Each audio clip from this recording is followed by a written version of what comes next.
Hey there, Stockhouse. It's Bruce Campbell. Today is April 15th, time for markets in motion. Want to start with looking at the top down here, looking at some different indicators and different things that we see. So this comes out every week. This is from the Bank of America Fund Manager Survey, which came out on the 14th. It's for the survey data actually to April 9th. But this is just looking at investor sentiment. You can see that it's dropped down here. It was quite high earlier on. Obviously, the conflict in Iran has pulled back that sentiment, but that's always a good sign when we see sentiment pull back like this. Looking at cash levels, the exact same thing. A few weeks back, everyone was talking about the really low cash levels that we were seeing, and now they've jumped up into kind of that mid-range, right? They're not the high end of the range, they're not the low end of the range. They're kind of in that mid area of the range. Anytime it drops below that 4% level, they always talk that there could be a correction coming, and that's exactly what we ended up seeing.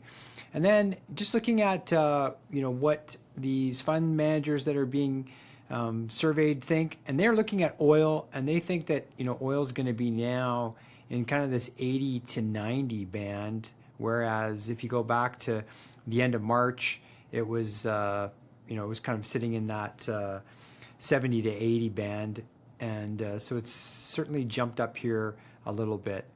Looking at overcrowded trades, just want to focus on this for a second because you can see, kind of go back in history, back in February, what were these fund managers thinking? They were thinking that gold was massively overvalued. You can see it was almost 50% of them thought it was overvalued, and of course, it had a pretty big pullback from there.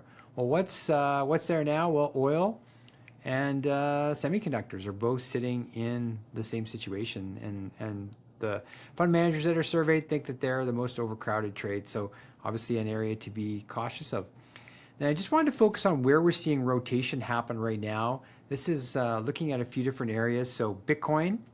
Yeah, we've, for so long now, it's been probably almost 6 months where Bitcoin's been kind of out of favor, and now it looks like it's rotating up. Canadian technology, which is interesting, I think that's probably Celestica.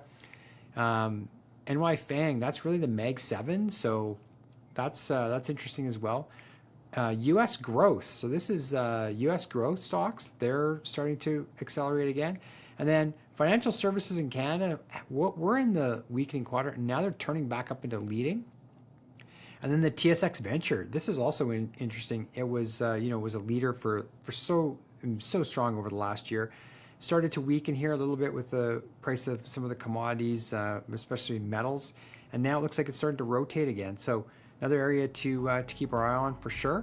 That's it for this week. Have a great week, everyone. Take care.